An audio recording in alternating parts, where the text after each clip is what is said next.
Welcome to Mindflow Radio.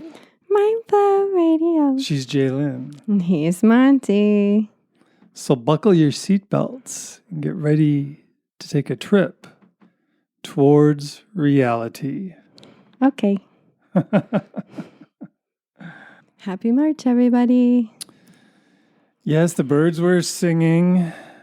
It was warm. It is warm. It is warm. Yes. Snow is melting. Yeah, I feel like spring has sprung. We'll see, though. Yup. That was funny, right? When he said that, a cat sprung onto a drum. Right? She likes hanging out on the conga. Yep. Good Yeah. Kitty. So you've been working on a project lately. Yeah, something called quantum psychology. Yeah. Mm-hmm. What's all that about? Well, quantum psychology is a skills and solution-based approach to psychological healing. And it's something that I'm exploring with myself, and I'm helping others with some tools and skills. And it's something I'd like to get out to the world because it's effective, I believe, at helping reduce anxiety and depression, and nice, etc. So that's good for like everybody. Yeah, pretty much. Helps clear your mind and nice. Give you more peace and give you more clarity, and promotes ultimately what quantum psychology is based on is developing the ability to be at least in the growth mindset. What's that? The growth mindset is when you have this overall feeling of, oh, I'm growing, I'm getting better, I'm evolving, just that a general feeling. And you can apply that to the world. Oh, the world's healing or whatever, potentially. But the idea is just internally, you feel a sense of making progress. Mm-hmm. So you're not stuck. The opposite of that is being stuck and stagnant. In this, when we're stuck and stagnant, we tend to fall into a place of learned helplessness because it's like just same old. And in our minds, it's the same old thoughts, same old habits, same old mental diet. All that feeds the stagnation. You see, same breathing, same movement, boom, stagnation. And then from that stagnation comes learned helplessness, which leads to more anxiety and more depression and more of a desire to escape through drugs and alcohol, etc. Can you explain what learned helplessness is? Learned helplessness is just a feeling of there's nothing I can do about this. It's like I don't feel good and there's nothing I can do about it. Mm-hmm. That's learned helplessness, and that's a terrible way to feel. Mm-hmm. And it's fairly common because a lot of us are stuck right now. Mm-hmm. But through learning quantum psychology, or just a lot of the skills involved with quantum psychology, it's a way of growing and creating new synapses in the brain, and maybe viewing things from different perspectives, and maybe even just being able to connect more fully with nature, for example. And one of the problems today is we live in a culture of overthinkers. We overthink. We get stuck in rumination. We get stuck in just engaging in massive amounts of screen time as well. It's related to the overthinking. So in quantum psychology, we work with the mental diet. We try and learn to be moderate with our screen time because it's like a drug. You want to be moderate. You don't want to be excessive with screen time. And I mean, just as what I'm doing personally with my screen time addiction, and nowadays, by the way, it's not, are you addicted to screens? It's how addicted are you to screens? Mm-hmm. There's a few people who aren't, granted, good for them. But for the rest of us, it's time to push back.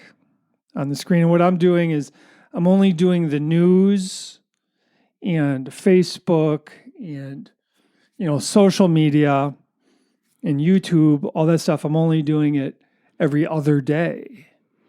So I'm taking a day off from all of that. And it allows my mind to relax a bit more. And it allows my mind to be less cluttered and less influenced by what other people have to say and other people think. And I want to be the director of my own mind.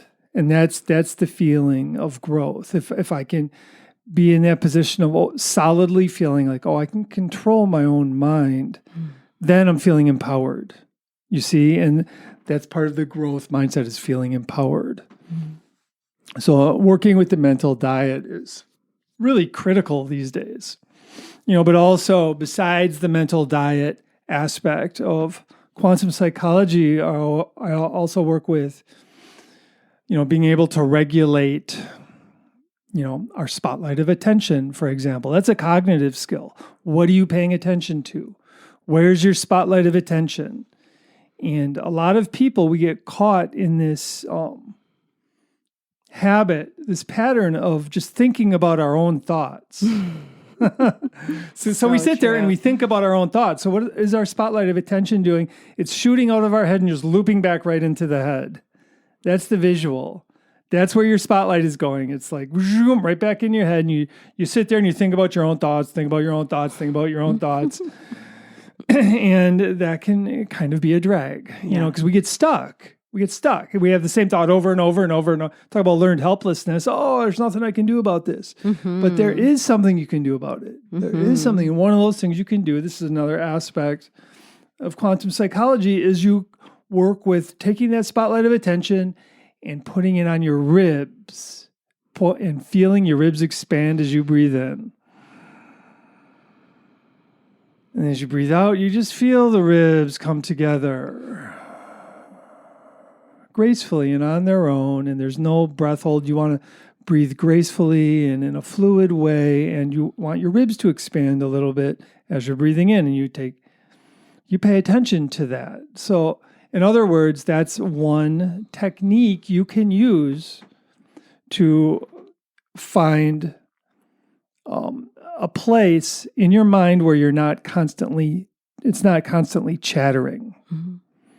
Like I said, we spend a lot of the time just thinking about our own thoughts, and our internal dialogue is just like blah, blah, blah, blah, blah, blah, blah, blah, blah, and then blah, blah, blah, and then did you see what that person did to me? Blah, blah, blah, blah, blah, blah, blah. I should have done this, blah, blah. Next time I'll do that, blah, blah, blah. You know how that goes. I spent like half my life in that situation, right? But then I'm like, I use metacognition. That's another important component of quantum psychology, watching your thoughts. So I notice when I'm engaging in that kind of rumination, and then I'll just, in my conscious mind, I'll say, I'm going to stop doing that because that's unproductive, and I'll feel my ribs expand. And you see, what I'm doing is I'm connecting to the moment at that time when I'm feeling my ribs expanding.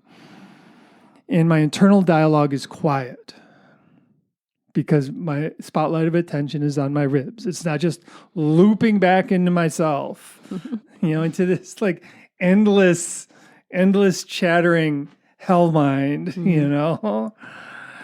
which, and that comes along with massive amounts of screen time, by the way. So that's why it's important to regulate, we regulate our mental diet, regulate the screen time. We regulate our thoughts too by using metacognition, watching the thoughts, noticing when they're unproductive. Like I said, if you're ruminating or if you're like being super judgmental or you're engaging in negative self-talk, and I don't know, there's a lot of, once you start noticing your thoughts and classifying them, you'll notice there are productive thoughts and there are unproductive thoughts. And it's pretty obvious. If I'm beating myself up over something or calling somebody else a name, I would consider that an unproductive thought personally, because I don't think judging others as is healthy necessarily, or accurate for that matter. I believe in discerning. You know, I use discernment when it comes to classifying other people, certainly. But the main discerning factor of all humans, now this could be considered another part of quantum psychology, if you're spiritually inclined, is seeing us all as having the spark of the divine within us. You know, so from that perspective, we all have way more in common than we have, than we're different. Mm-hmm. You know, we have way more in common than anything else. If we can actually see the spark of the divine in everybody, including ourselves, I suspect it might start by seeing it in ourselves and then seeing it in others. You know, that saying that we are spiritual beings having a temporary human experience.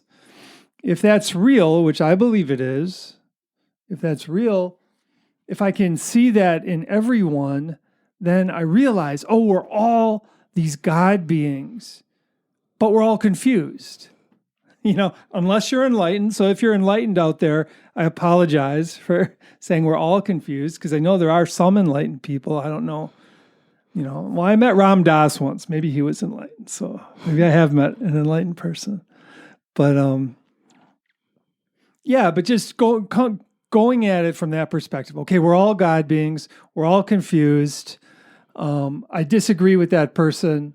Okay, I disagree with them. That's okay.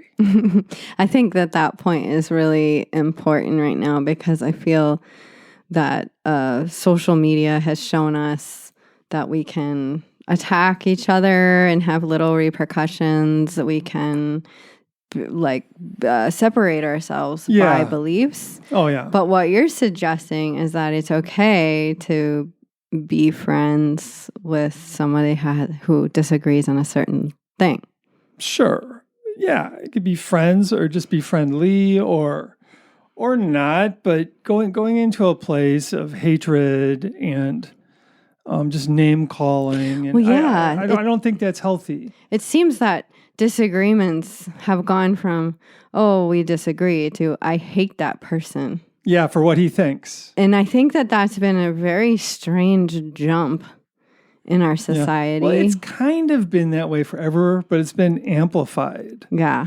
I mean, I remember feeling that way back, you know, right when I'm starting college, and I was just like, oh, I hate those people who believe in that other, you know, like philosophy, you know, whatever it is. But now I'm seeing that like hatred is not the way. Right. I mean, if we're going to create change in the world, how do we do that?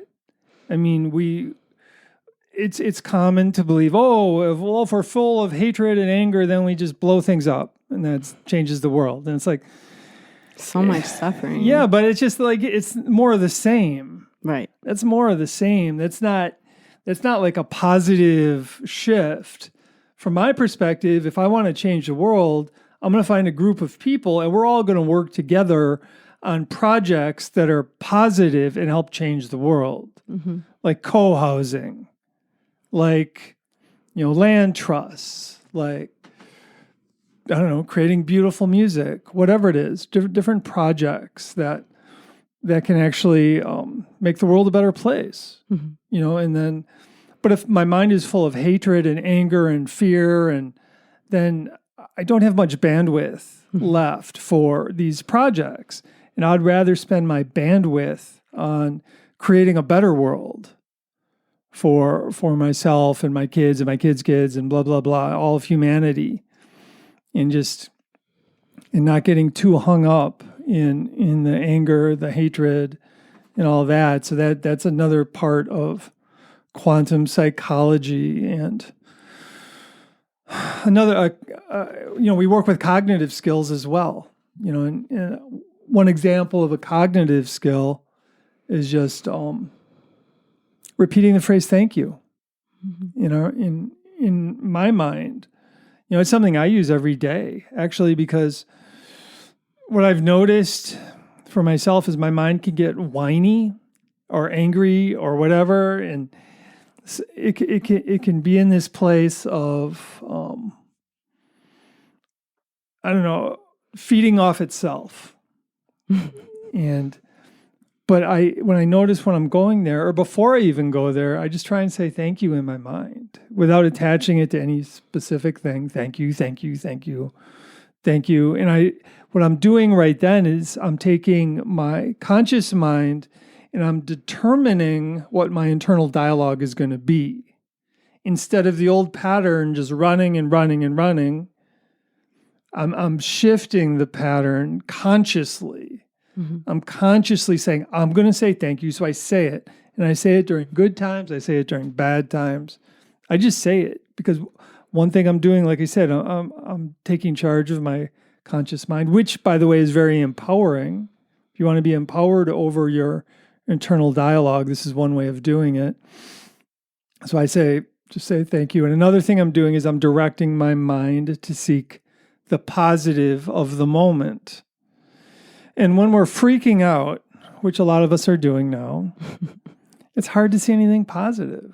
Yeah, you were bringing that up for me today because I have a morning contemplation practice, and then I pull him into it and ask for his insights. And I was talking about overthinking and going into worst case scenario and stuff. And you were saying, well, what about the good things that are happening in the scene? And are you letting yourself think about that at all? Are you letting yourself go over the good things, or are you just going over what you might have said wrong or what you might have done wrong? And that's just so unnatural for a lot of people, very much myself, to not think, after a party or something,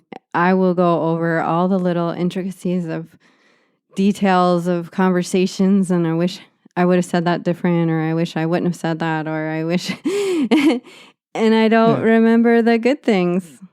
Okay. So it's important to remember the good things, and it kind of actually puts the overthinking a little bit to rest, because I guess because it's balanced. Well, I mean, and like seeking out negative, that is something that has helped us survive as a species. Mm-hmm. Absolutely. Way back, we had to walk through the woods and keep our eyes open for the saber-toothed tiger. We had to, or we would die, and so and we had to also fight the neighboring tribe for the water hole. Yeah. Our ancestors did, or they would have perished. So back in the day, like seeking the negative was beneficial, but now we just need to shift out of that. It's time to take that quantum leap out of the old ways of thinking, the old ways such as war is necessary, we don't have enough to share, those people are bad over there, all that. If we could just take a quantum leap out of that kind of perspective and just understand, we're all creatures of the divine. Essentially, we all have that spark within us, and we're all confused. So let's have pity for ourselves, pity? And others, or cut people slack. Empathy. You cut people slack, and they believe something I don't believe. Okay, whatever. Yeah. Whatever. I mean, obviously, if somebody's going to be attacking me because of their belief, I'm going to fight back. I'm not saying be a pacifist, but I'm saying that, I don't know, if we're going to create a better world, it's not going to be through like hatred. Mm-hmm. I believe. And if we're going to create a world where there is no war, it's not going to come by like hatred, hateful means and methods and, meanness. Mm-hmm. That's something that's like super popular nowadays. It's just meanness, name calling. It's like, all those people are blank, blank, blank, blank, and it's like this weirdly childish perspective that many, many adults have really taken on, and it's harmful to them psychologically, I believe, whether they know it or not. And one of the reasons it's harmful is that if we learn to hate others, guess what? When we make a mistake, guess what happens? we hate ourselves. Because our mind's in the habit of hating. I think that we hate ourselves first, and that's why we hate others. Maybe. So, so we got to learn to stop hating ourselves. Another go on. I really think that the number one way of changing our culture is first deciding to go inside and find all of the warring aspects of ourselves that hurt ourselves. Yeah. Like our habits of like judging, I'm not pretty enough, and I wish I had a different nose, and I wish I had, I wish my shoulder worked better, or wish I had more money. Well, yeah, there's that one. I mean, there's a bunch of things. There's a bunch of things, but I'm just saying, at least like jealousy, and blaming others, or just not thinking that you yourself are good enough. Like how many people look in the mirror and go, "Oh." Well, some of that too just comes from getting older, competitive. I have wrinkles. Well, yeah, the social ideals of what beauty is, right? How important it is, and how important it is to have that flashy car and all that. Yeah. So I think that the number one thing to do to have a more peaceful world is to be more peaceful with ourselves. And, and me look in the mirror and say, I accept the features that I don't like, and I appreciate that I'm a human and I'm here to have some kind of experience. I mean, today we were at a Quaker meeting, and as I was sitting in the silence, I was thinking about,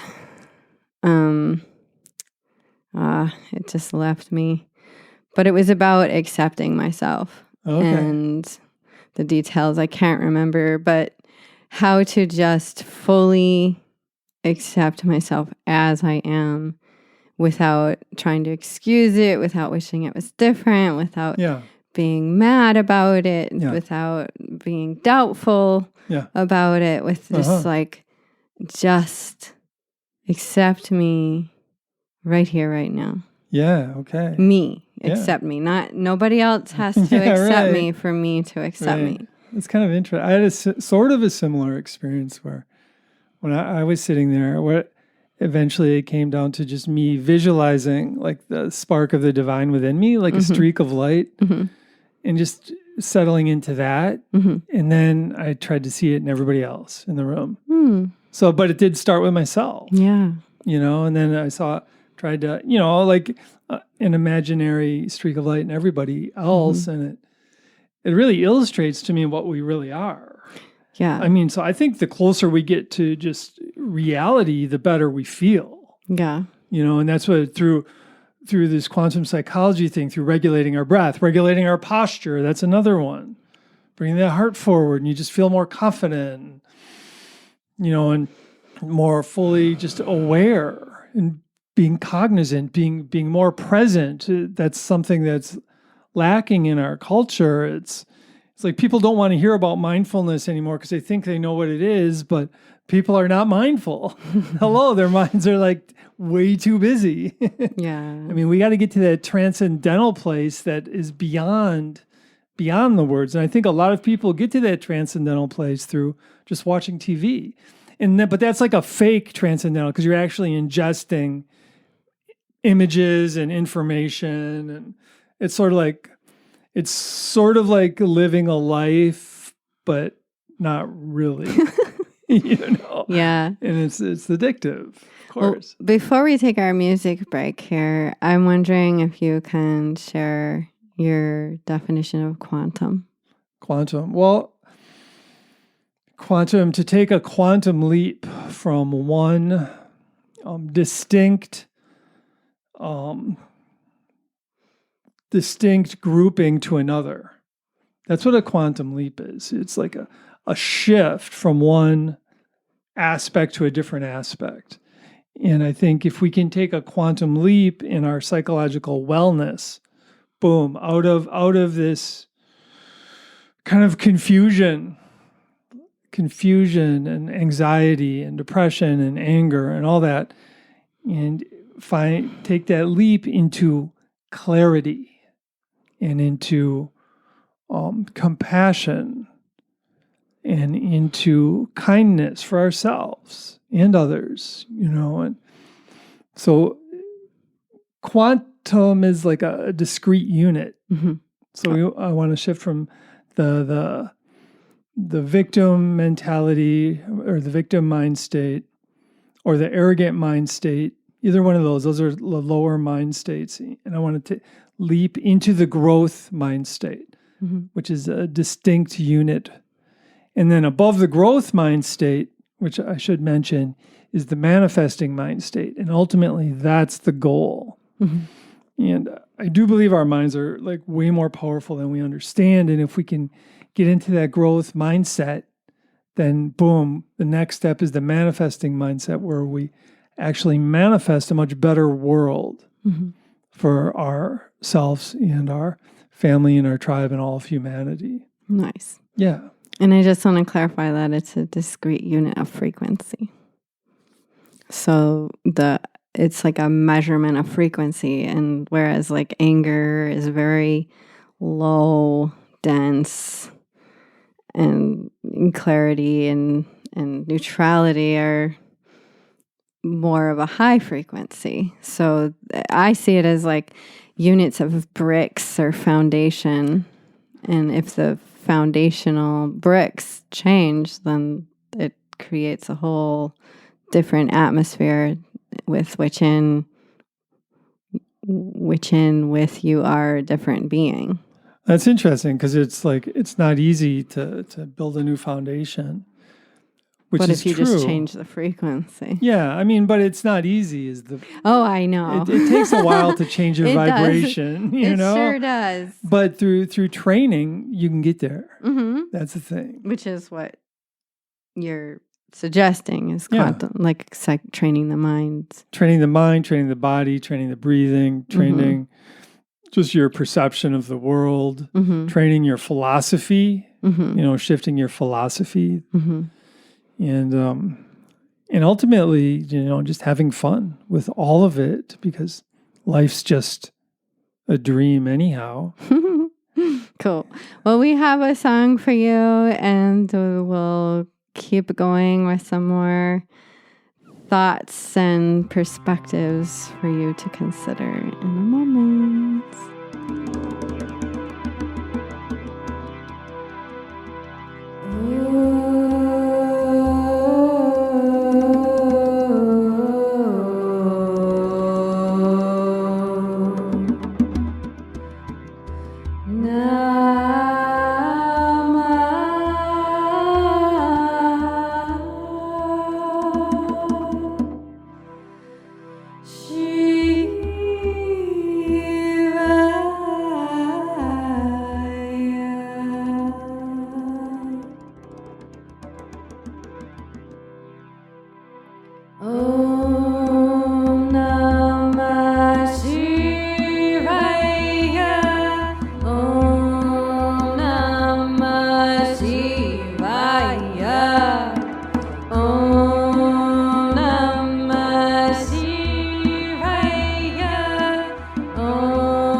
My soul is me, my body is my vehicle. My soul is me,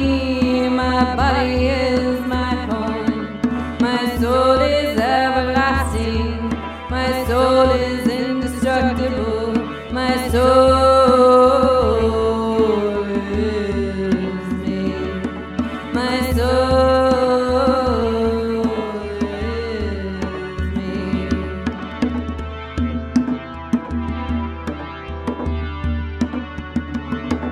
My soul is me. My body is my vehicle.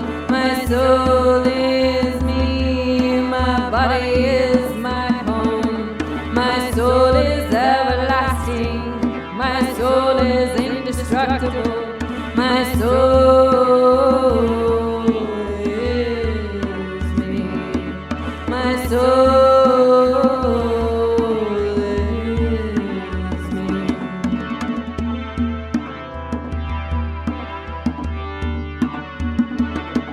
My soul is me. My soul is me. My soul is me. My soul is me. My soul is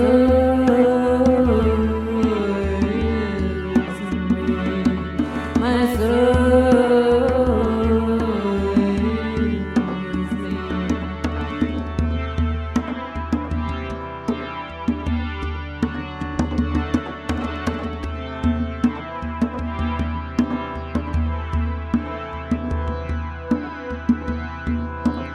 Om Namah Shivaya. Om Namah Shivaya. Om Namah Shivaya. Om Namah Shivaya. Om Namah Shivaya. Om Namah Shivaya. Om Namah Shivaya. Om Namah Shivaya. Om Namah Shivaya. Om Namah Shivaya. Om Namah Shivaya. Om Namah Shivaya. Om Namah Shivaya. Om Namah Shivaya. Om Namah Shivaya. Om Namah Shivaya. Om Namah Shivaya. Om Namah Shivaya.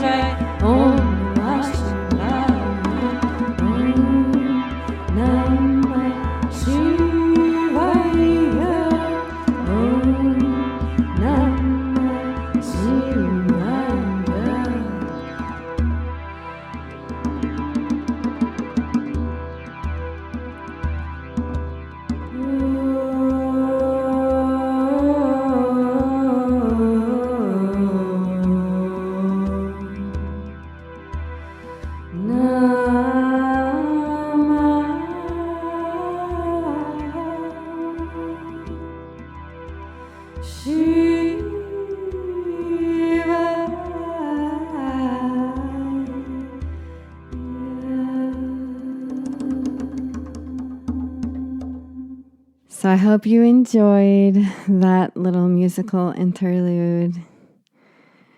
I myself, I love this idea of quantum. Personally, I remember the first time Monty was talking about it, and we had to look up the definition because I was like, what is it? I want to know.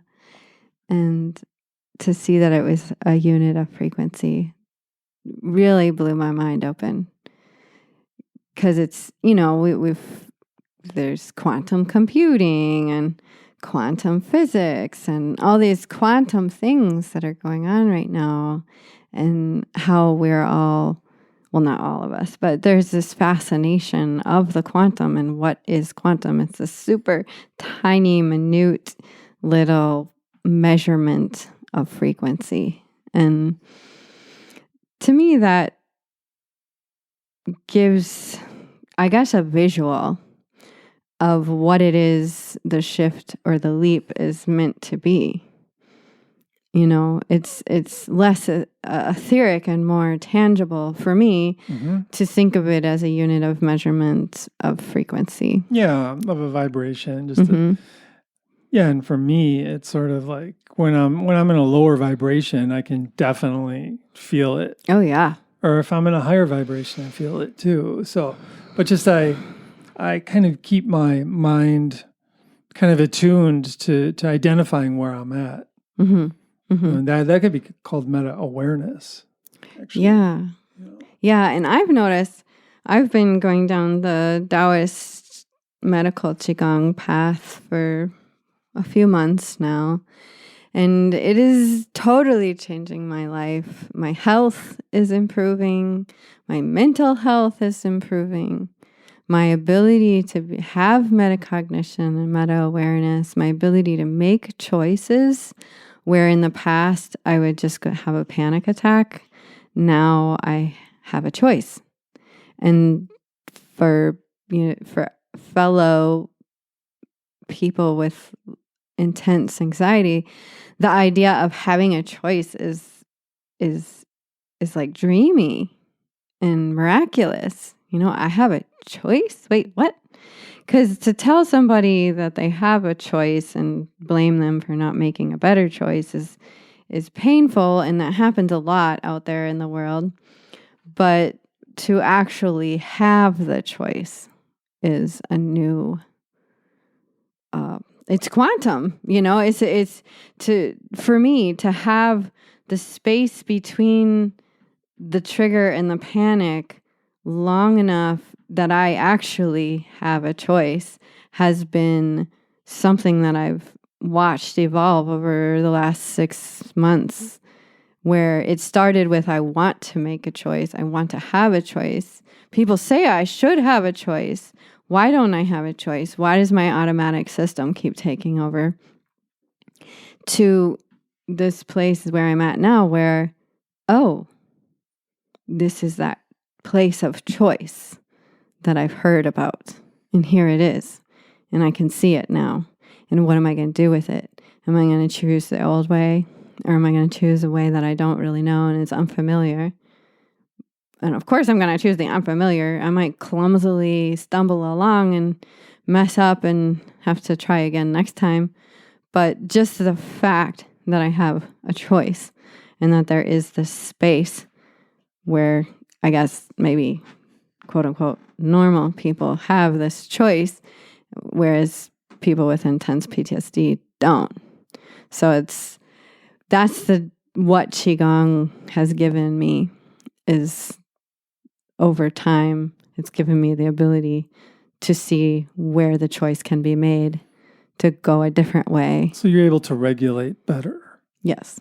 Emotionally regulate. Yeah, one way I like looking at that, the idea of being empowered to regulate your emotions is if you can regulate your thoughts, if you can regulate your mental diet, if you can regulate your breathing, if you can regulate your posture, then you can also regulate your emotions, which is kind of Qigong. You're regulating yourself. You're regulating your movements, you're regulating your breath, you're regulating your mind, your spotlight of attention. Yeah. You're not just sitting there thinking about. And the whole idea is to get in the flow. The more you get in the flow, so the Qigong philosophy is if you can get into the flow, then that is where you change the wiring. Yeah. That's where you're in the Tao. So the flow becomes the place of possibilities. In Qigong, they call it the place of human potential. Okay. And so it's this place where the more you practice, the more you are experiencing the flow, the more you have the ability to regulate yourself when you're not practicing. Yeah. And sometimes through practicing, you can prevent dysregulation.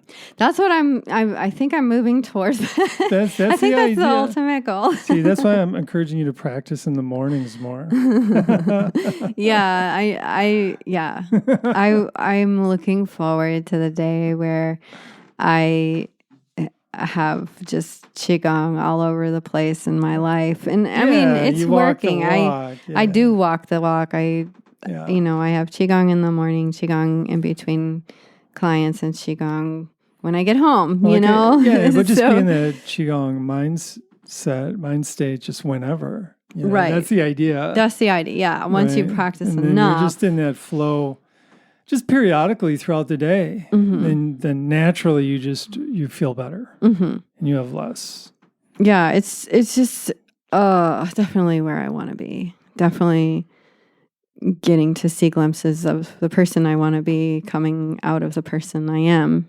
Yeah. And in that place of accepting that we were talking about earlier, I think it's just this huge contemplation, the idea of acceptance and and what to accept and what to reject, and where is the Tao in this, and what would a pure mind do, and there's so much to contemplate. I love that idea of attempting to accept everything that you can't change. Oh yeah. Because if I don't accept things that I can't change, such as, let's say, I don't accept nighttime. And every time it's dusk, I'm like, I don't accept this. I don't accept, and then boom, it's night. It's like, I'm suffering. Why? Why me? Yeah. That's a really interesting analogy. Yeah, right. But I mean, you can apply that to anything, just radical acceptance. Yeah. Because there's only so much we can do. I know. And as somebody who's been through a lot of unfair things that have been painful and difficult, i.e. traumatic events, it's so hard to even fathom radical acceptance. And I know that that's a sentiment pretty much across the board for anyone with PTSD is, what do you mean radically accept, And it's a scary term. It's, Well, I tell you what, one thing we can radically accept is our past.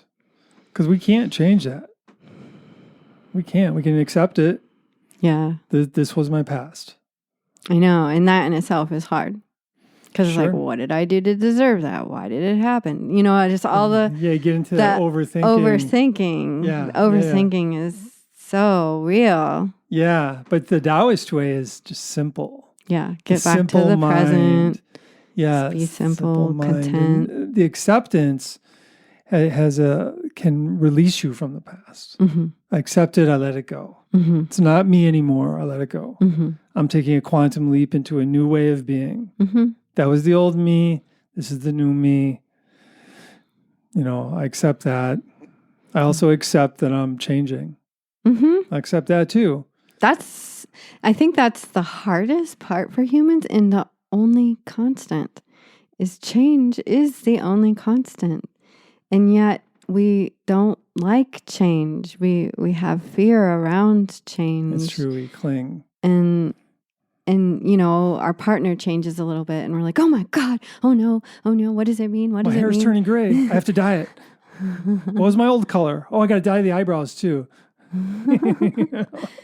Yeah. I mean, it's like not accepting change. It is hard as an aging woman. It's like, whoa, I've got wrinkles and I'll be doing like some face massage, and then I'm like, oh wow, I'm really like, my skin all bunches up and I'm like, oh, I must look really funny when I do this. And, and just all the inner judgments of, oh, why don't I look 20 anymore? It's like, oh, I'm not 20, gee, Right. It's just so interesting. Again, right? Yeah, totally. Accepting. I mean, and the thing is, too, the way I see it, I'm definitely no spring chicken, but hopefully, 20 years from now, I'll look back at now and I'll be like, wow, I wish I was that young. You know what I mean? Right? There's that. Or in the Qigong mission, I just think is so interesting of the Chinese people that, originally created this form or these forms was longevity. It was to age as much as possible, as gracefully as possible, as functional as possible. Yeah.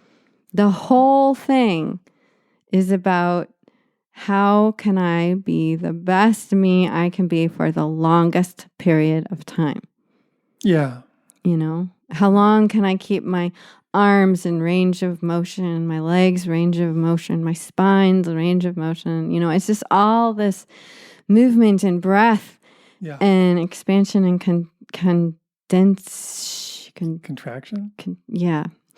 And I like the way the idea of expanding energy and condensing energy, but it didn't fit well with that sentence. But anyway, it's just this whole look at the outside body, the inside body, the energy body, the spirit body, the breath, the energy of the Tao. It's all super important. Yeah. Yeah. So acceptance has been this huge, oh my God, this contemplation because of my past, that it's like, wait, at what point do you act? What point do you defend? In the Tao, it talks a lot about that we only act out of defense. That we don't offend. We don't purposefully, at least. We don't purposefully take action against somebody unless they're coming at us, and then we can defend ourselves. Yeah. So it's this really interesting idea of, okay, well, so what do I accept? And at what point do I defend? And I mean, just no. I mean, I think, okay, let's say somebody's attacking me. Mm-hmm. I can accept it and defend myself. The more, if I can accept it, then I'm more emotionally balanced. Okay. And I'm not freaked out, and I'm looser, and I'm faster, and I'm more so fluid in my movements. So you're saying that accepting it is basically staying uninvolved emotionally. Because it's not like, oh my God, this person is coming at me, and now I'm going to have to, the anger and the overwhelm and the confusion would be the leader of the defense, where you're saying if you accept what's coming at you, even though you may have to do some dodging or blocks or strikes whatever, but you're saying if you do it from a place of, it's almost like detachment is what I'm kind of hearing. The best UFC fighters are detached. Yeah. They're not freaking out and angry and, so. That's true. I mean, they're just calm and cool and collected and moving. So it's almost because they trust themselves. Grooving. Well, they're well trained, yeah. Right. So that goes to training. Well, right. Yeah, it does. And if we can our whole life can be a big training session for acceptance and being balanced physically, and let our breathing be full, and every moment is a moment to train. Mm-hmm. Every moment. And the acceptance is just part of that training. Because if I don't accept my life or my society, it makes me very upset. And helpless. I mean, if I accept it, I might not like everything about it. It's not saying I like everything, but it's like I accept the way it is, and I'm going to make it better. Okay. And I'm going to make it better. You know something? I'm going to go over here and work on this cool project with my friends. Mm-hmm. We're going to create all this housing. We're going to create our own electricity. We're going to create our own food.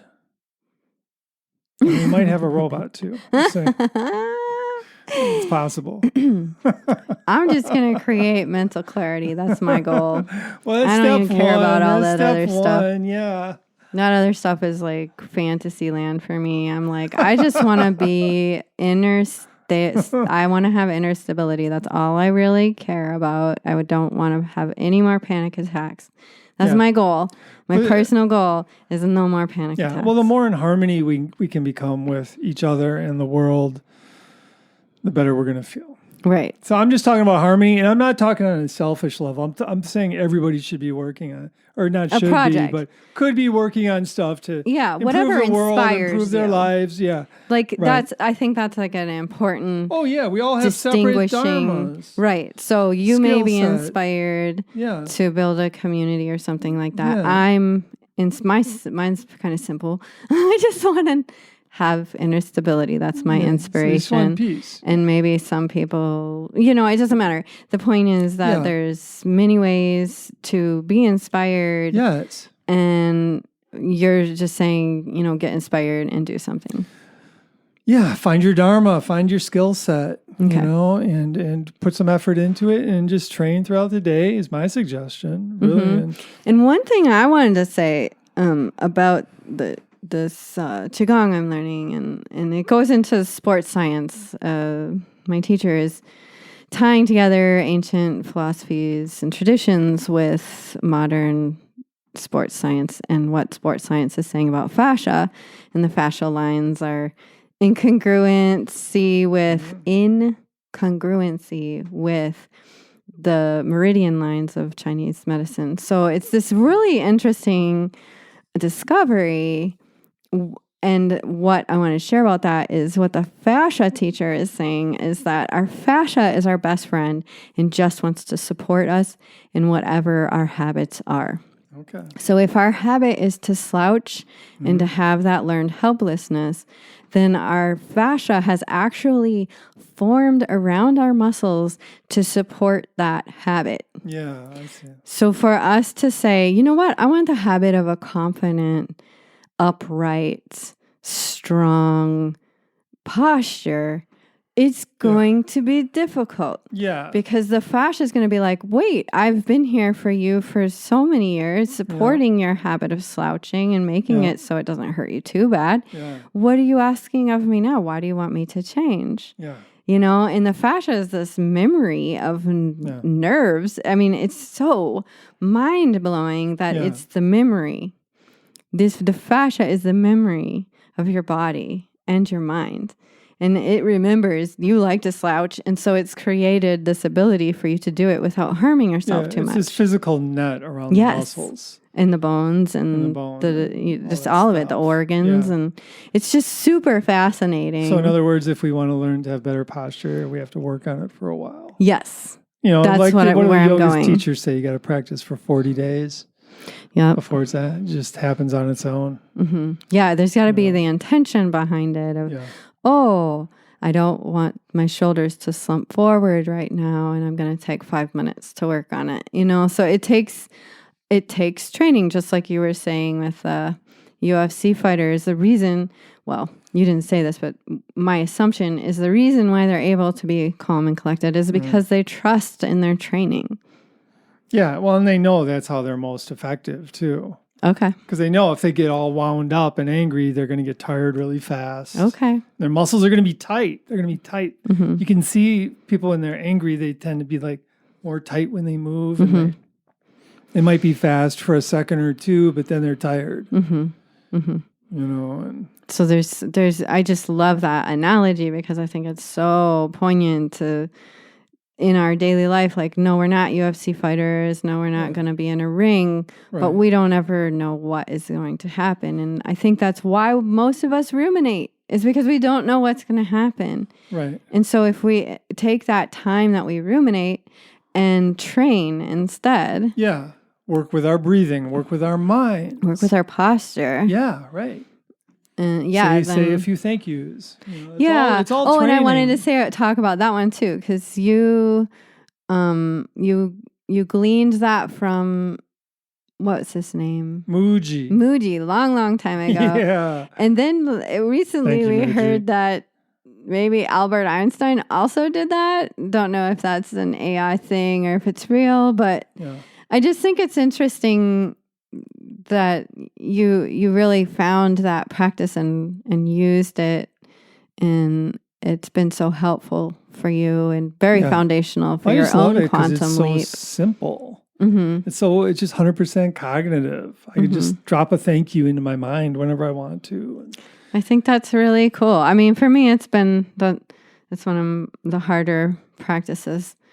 Like, you tell me to feel energy move in a certain way, and I'm like, okay, I'm down. Tell me to say thank you over and over. I'm like, can't do it.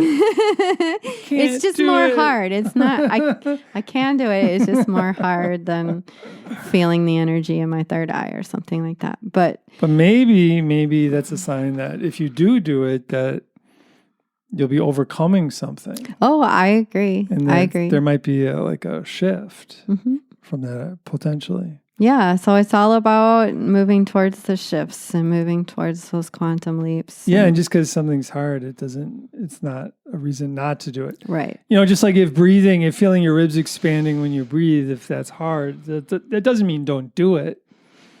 It means maybe don't breathe as deeply if it causes pain or something like that. Right. And it might mean that you really need it because your ribs really need to expand. Mm-hmm.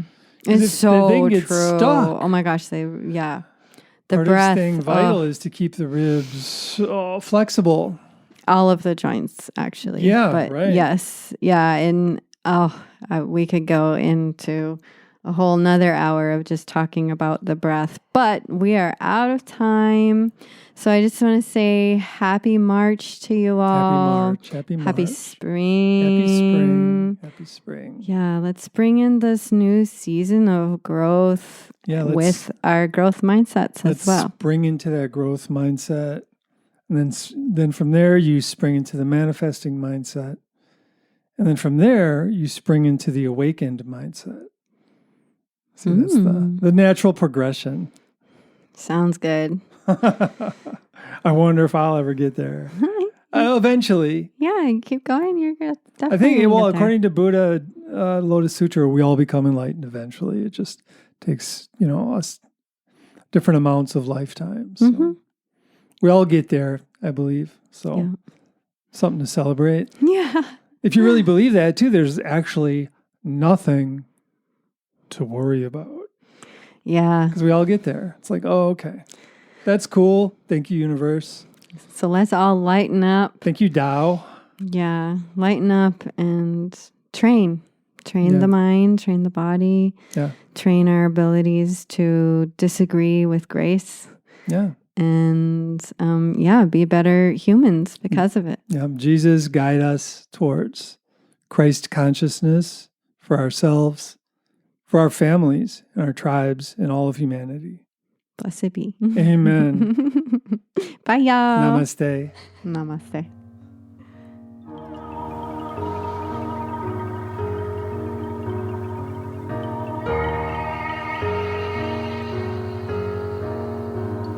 The night is on. The night is on.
I am enough. You are enough. I am enough. You are enough. I love enough. I'm loved enough. This moment is enough.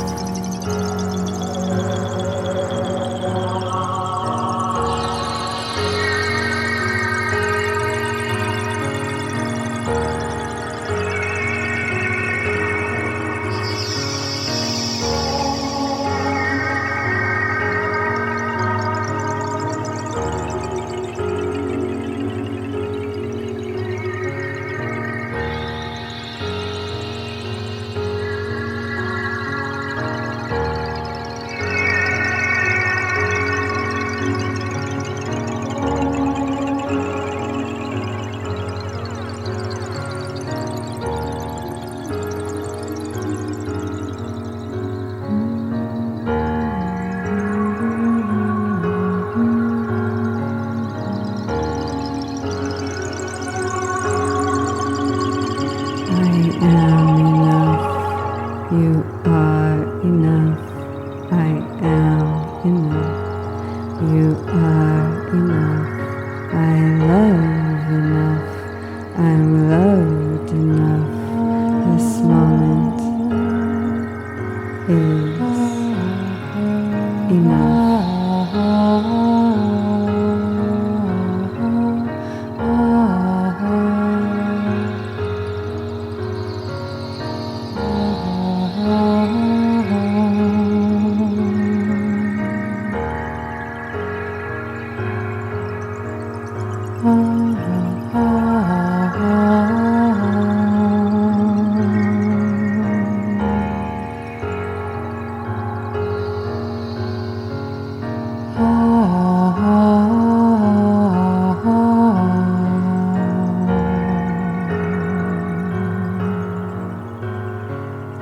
glorious mind, glorious mind, glorious mind, glorious mind, glorious